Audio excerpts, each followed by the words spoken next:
Xanım, siz qız uşağı deyilsiniz axı. Burada kartda Xeyr, göstərir. xeyr, ikinci ailə qurmaq istəyirəm Hə, inşallah. çünki mən baxan kimi gördüm, üzr istəyirəm, pərdə zadı yoxdur burada.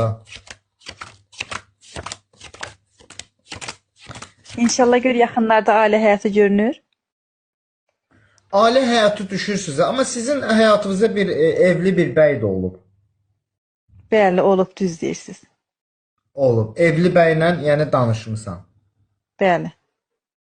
Həmin evli bəyin arvadı da tutub qayıdıb ərinə deyib ki, sən hansı qəhbədi danışırsan oyuna. Belə söhbət də olub. Qələt eləyir, o kimdir ki, o mənə o söz deyir. O kimdir ki, onun haqqı var da, əri ilə görüşürsən. Bəs mən sənə qurban, mən onun ərim Ay qız, mənə qurban olmuyor. Sən cəmaatın əri ilə niyə görüşürsən? və əri mənim qapıma elçi gəlib, mən nə edeyim ona? Nə elçi gəlib, ailəli adamın elçi gəlir, o murtdaşıma qayırmağa gəlib. Sən də gəlib vermirsən ona. Bu nə hərəkətdir? Sən evli kişi ilə niyə münasibət qurursan? Pis sən qadın sifət və sizin kimlər də cəmaatın ailəsini dağıdı. Bəs mən nə edeyim? Günah məndədir. Nə günah məndədir? Evli kişilərlə görüşürsən. Əxlaqsız, pozğun. Rədd ol az, rədd ol.